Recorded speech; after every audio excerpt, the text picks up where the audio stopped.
Welcome to Profiles, where you'll see NFL personalities like you've never seen them before. You already know what they do, but for the next 30 minutes, you'll find out who they are, away from the field, away from the spotlight. This is Profiles. There are two things Nashville, Tennessee has been able to count on: good country music and Jeff Fisher patrolling the Titans sideline. For almost 2 decades, you've seen him like this. But what you probably haven't seen is Jeff Fisher like this. That was a nice fish. We'll catch up with the NFL's longest tenured head coach as he tries to catch anything in his way. Jeff Fisher, the fisherman. I'm going to slip on my ass and float down to the cars. The father. Can't make kids into something that they don't want to be. The leader. For the word, Billy! The man. On this edition of Profiles, Tennessee Titans head coach, Jeff Fisher.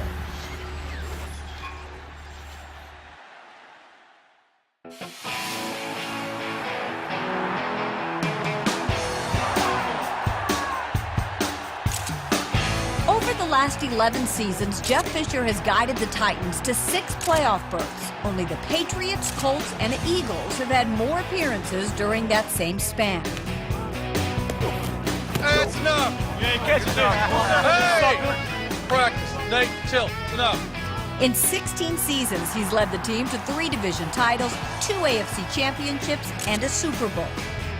But this offseason, there were even bigger fish to fry when we caught up with Jeff, which, by the way, wasn't easy.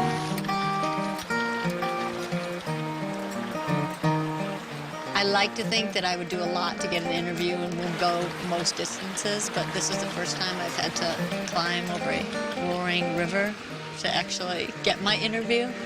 I'm on vacation. Yeah.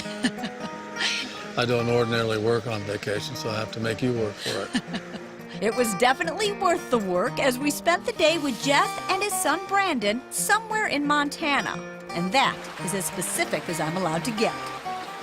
You want to set the scene and tell us where we're walking right now? We are walking up a road along a beautiful creek. Yeah, I was looking for even more specific. I cannot disclose this location because the fishing's so good and there'll be so many people out here. So we're somewhere in the middle of Montana, like the song goes. And it's beautiful. Yes, it is. What do you get when you're out here?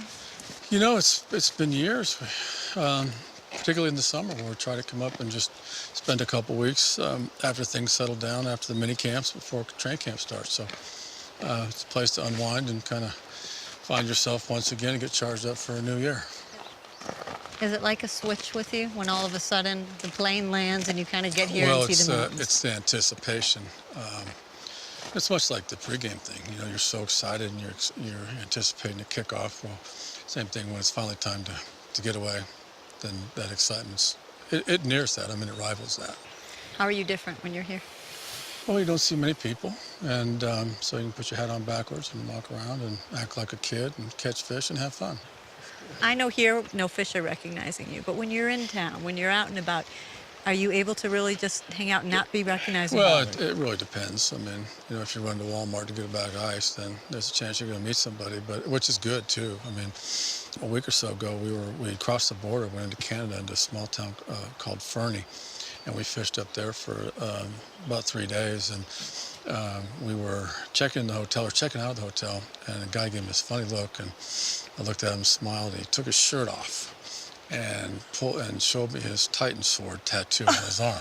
And this is in British Columbia. Yeah, he was from Edmonton. So that's he was, cool. Riding his motorcycle across Canada, and so big Titan fan in Fernie, British Columbia. That's nice. And it probably gets to the point where I know you want to decompress and get away, but it's probably nice all of a sudden to get that a little bit. Oh yeah, it's a reminder. Yeah, because you know the phone's off. It's hard to get service up here, so people at the office, they know where I'm at, they know when I'm coming back, and they know what's ahead. So, excuse me, we need to take a moment out of here and kill this horsefly. It's another beautiful thing about being out here in Montana. Right. Are you really able to disconnect yourself when you're out here? Oh yeah, I am. We'll stop in. I'll stop in Brandon's house or a buddy's house, but television on, see what's going on, see who got signed or who got released, or just my kids are all 80 of them are sound. They're sound asleep right now. It's all quiet, so that's good. That's the way I like it. Did you guys catch fish? Yeah. Did you? I caught 5 myself, but none of them were keepers. Yeah.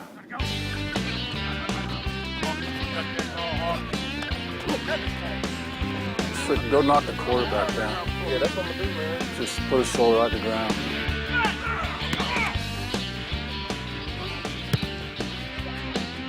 J-Mac, you're running in the end zone. 1 yard line is the deal. We don't get any closer than one. You want to start a drive right here? Coaches put hours in, and the misconception is that once the season's over, we're off, and we're not. The off season oftentimes is harder than the regular season because of the unanticipated things that come up. So nothing comes up out here. You get away, you get recharged. Except when you have horrible camera crews and reporters out here invading your space and privacy. Yeah, there are. Fish would have been a lot better had you guys not walked through all of our holes before we got here. Thanks, Coach. All right, so should I let you go and continue fishing? I think we're going to do some more fishing now. Okay, let's go. We'll actually let Jeff do a little fishing when Profiles returns as Brandon Fisher gives us the play-by-play. That's 4 fish in a row that he's hooked and lost. So he's struggling right now.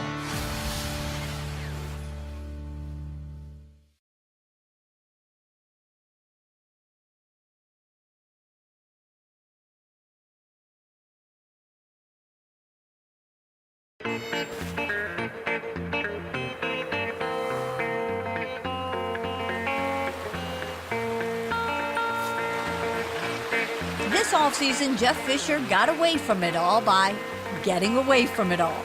No phone, no computer, no game film, just the beautiful scenery of Montana and his son. After graduating from the University of Montana, Brandon Fisher decided to take some time off before following in his father's coaching footsteps. For 1 year, Brandon is traveling the great outdoors. This summer, his dad met up with him for 2 weeks, enjoying some quality time and quality fishing.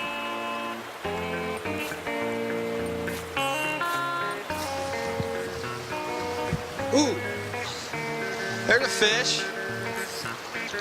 Come here, little buddy. Well, let's wade out through the middle and fish that trench on the I'm backside. going to slip in my ass and float down to the cars. Come on, just put one down after another. Easy for you to say. I look like an old man. I'm getting there. So how does a California surfer kid become such a passionate fisherman? Dad introduced it to us. We were probably the original Griswolds, man. We motorhomed it up to Yellowstone and all over the place when we were kids, and left kids back behind at campgrounds, and brothers and sisters, and oh my God, where's Mike? We can't find if I go find Mike, it'd take 3 hours to find my little brother. Then as the kids came along, I remember riding that one down to the little pond, the neighborhood pond, on the front of the bike on the handlebars with is in essence a cane pole and a bobber and a worm. We're catching a fish, and that's kind of when it started. There's a big fish right between us. Right in there. Come on. Are you all competitive when you're out here? No, I think we've all gotten to the point we've caught enough fish that I get more excited watching him catch a fish or watching one of my friends catch a fish. So I'll sit here all day and watch him fish until he catches 20 or 30, and then I gotta prove to him I still got it. Compete? Shoot. Yeah, he says he never counts fish. He's counting fish. That's why I got to get across and catch up with him. Oh! Good fish. Huh? Yeah. Yeah, you see him come right up? Nice fish. He was all about that one. He wanted that. Oh, We gotta work on your fish fighting. damn. That was a big brown. That was a nice fish. That's 4 fish in a row that he's hooked and lost. So he's struggling right now. Let's do a little scouting report on your dad, the fisherman. It's interesting because he's the one who taught me to cast, and it's been the last 3 or 4 years that I've kind of have to reteach him to cast. So But there's another one he missed and lost. So that's 0 for 5. But he's counting, Brandon. Yeah, I'll let him hear about it too. He moved down a little bit. What's that? Move down a little bit. Well, he told me to frickin' stand right here. You fished that out. You've already missed them I know, all there. I'm going upstream. Can I go yet? Yeah.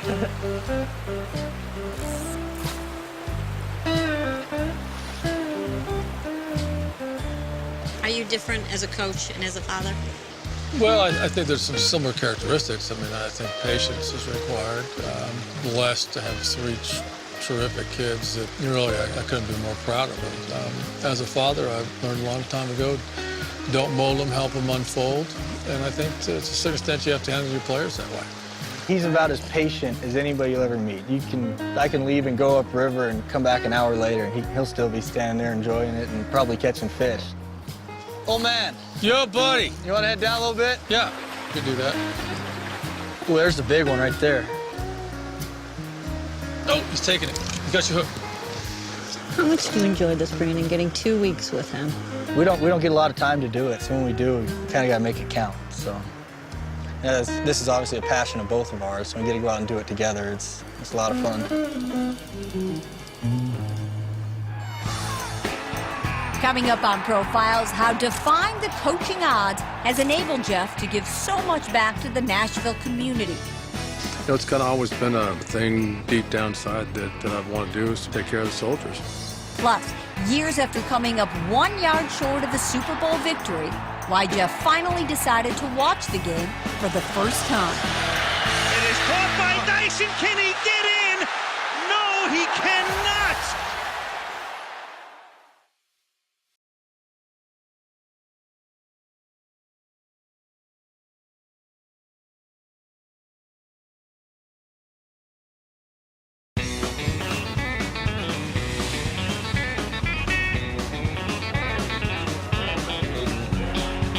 Jeff Fisher was named interim head coach of the Houston Oilers on November 21st, 1994. Since then, there have been 118 head coaching changes in the NFL. But not in Nashville, where 17 years with the same organization makes Jeff the longest tenured head coach in the league, something that has enabled him to become the face of a franchise and a community. You're known as one of the most charitable coaches in the NFL. Where does that come from? Well, I think it's a byproduct of being in the same place for so long. You get a chance to move from one worthwhile charity to the next, or help somebody get off the ground and get going, and then move to the next one. So are you going back to Iraq? You're going back to Afghanistan? Good for you. One of Jeff's causes are soldiers and the Wounded Warrior Program. My truck got hit by an IED. Did you? Where were you? In Afghanistan. Have you been over there? No, I did a USO tour to Iraq last summer. Oh, okay. So I got to see a different side of what was going on overseas in the Persian Gulf last summer. These guys have risked their lives for our country, and this is a chance to do something for them because we have no idea to the extent of the commitment they've made for us. Jeff donates his money, his time, and on this day during the off-season, his home, lending his property to wounded soldiers for a turkey hunt. Why are we here at 5 in the morning? When you're turkey hunting, as soon as it gets light, they'll leave the trees and they'll move down in the fields. That gives you your chance to harvest one. And so it's essential that you get out before it gets light. This is what a hen turkey sounds like. Okay, good luck. I don't think I understood how important the hunting is. I just thought, okay, it's an activity, you guys are getting together to do that, but it sounds like it's a little bit more than that, too. The biggest part is the fellowship, being able to come out, be around soldiers that understand what you're dealing with and you understand what they're dealing with, being able to get back out in the woods after they've been hurt. They might not be able to get out and hunt the way they used to, but there's somebody there to help them. To see somebody like Jeff Fisher come out, and he's been so gracious going out of his way, it's huge to these soldiers. Oh, man. I like that. Okay. But it's not just soldiers he's supporting. For 10 years, Jeff has hosted the Jeff Fisher and Friends Celebrity Softball Game, raising close to $500,000 for local charities. He's the only head coach the Titans have ever had.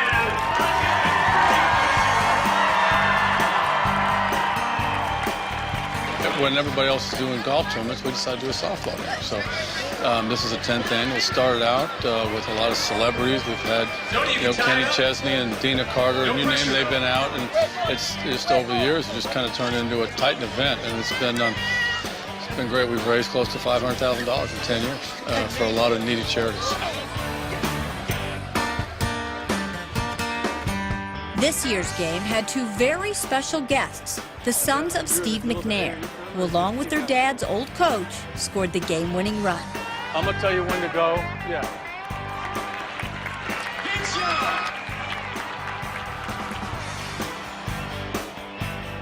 Come on, come on, come on, come on, come on, get in here.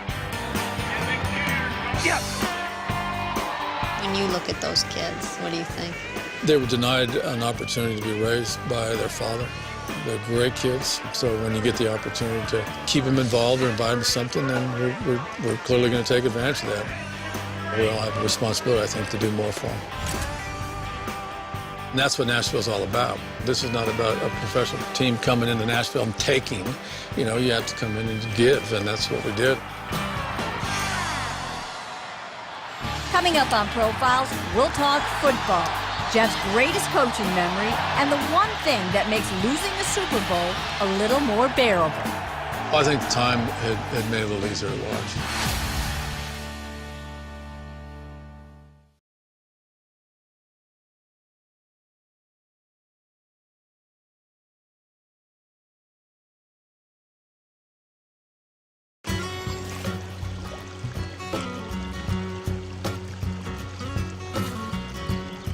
Whether it's in the rivers of Montana waiting on a fish to come around, or in Nashville, Tennessee waiting for an 0-6 team to turn around, Jeff Fisher the fisherman and Jeff Fisher the coach share a common trait: patience. Something that has come in very handy as Jeff continues to chase the big one. Favorite coaching memory? Seeing Bruce Matthews hold the AFC Championship trophy up in the air in Jacksonville, along with Steve, after the '99 season. He was a teammate of mine in college, and he played 18 years in the league. It was the first Super Bowl that he was going to be playing in. To see the joy on his face was pretty impressive. That memory of Bruce and Steve holding that championship trophy together was pretty special. Where does the Super Bowl rank in just the pantheon of memories when you play the highlight reel? Which I know you don't have time to sit and play your highlight reel, but if you did. I saw it for the first time a year ago. Somebody wanted to do a feature on one of NFL's greatest Super Bowls, so I had to go back and read the play-by-play for a couple nights and watch the coaching tape and watch the TV tape. And so it was a pretty good ball game. But I believe this was the last year that the Super Bowl was played 1 week after the championship game. So a lot of it was a blur. To think that our team flew back from Jacksonville to Nashville, went to the stadium to greet 50,000 of our fans, went to the facility at midnight, had a meeting, the players were on the plane the next morning to Atlanta. With me, the coaches came down Tuesday night, we installed Wednesday and played Sunday. So it went very, very fast. And we didn't get it done, but that's what you come to work for, is get an opportunity to win that game. Probably the final play of the game. It is caught by Dyson. Can he get in? No, he cannot. The game is over. The game is over. Was it easier or harder to watch than you expected once you finally did? I think the time had made it a little easier to watch. I mean, there's some things in there that I'd forgotten, the missed field goals and, the opportunities and then the injuries. But no, it was a great ball game, great performances by both teams. And if I was going to lose the Super Bowl, I'm okay with losing it to Dick Vermeil because he's a great man. When you hear longest tenured head coach, what do you think? That there's been a lot of really good, solid coaches that have come after I got in the league and just for whatever reason didn't get a chance. Then my mind automatically goes to this year, and I feel like it's my first. People say you get burnt out, and no, I can't wait this year. I really am fond of this team so far, this year's team. Particularly because the majority of this team that we'll take into this season was 0-6 last year and fought back from it. And so it's got tremendous character. So, I mean, how can you not look forward to coaching a team that's got tremendous character? How do you do that when you're 0-6? What approach, what can you do to stand there and make sure you don't lose that team? Well, I mean, I didn't really change anything. I mean, if you have a philosophy and you believe in what you're doing and it doesn't go the way you want it to go, you can't change. You have to just keep working at it, and that's what we did. And that was a tough deal, you know, coming off of the New England loss and then going into a bye week. But, you know, I felt they needed to get away. I mean, that was my thing to them, was just this, we'll work a few days, then just get as far away as you possibly can. And when they came back, I showed them the shortened 2009 NFL season. We were starting over. We had 10 games left, and our opener was against Jacksonville. And we won it. And that's all you got to do is get the first one. Anytime, you know, I started 0-5 before, which is I'm not proud of, but came back and won 7 out of 8 type of thing, you know. And so if they believe in themselves and you believe in them, then you're going to win games. How much does it help that you were a player? Players say, well, he played, so he must be cool. You know, that was a long time ago. So the locker room's so important. You know, that's the nerve center of your team, and it's not something you can allow to become a sanctuary or this or that, or, you know, you got to go in it, you got to hang around in it, and you got to be a part of it. And the bottom line is this, the game should be fun, and I want to create a situation where players look forward to coming to work. I want them to park in the player lot and hustle in the building, even after the toughest losses, because they should look forward to coming to work, knowing they're going to get that one behind them and go on and have a chance to win the next one. Have you changed at all if I was sitting here with you 15 years ago versus today? I'd like to think I know more than I did. I think we all have a responsibility to continue to grow, and I don't, at this point, feel like I have all the answers. But I love a game. I feel privileged to be a part of the National Football League, and I always will. That's my job, is to make sure the players feel the same way. Some of them don't when they come in, but hopefully when they leave, they do.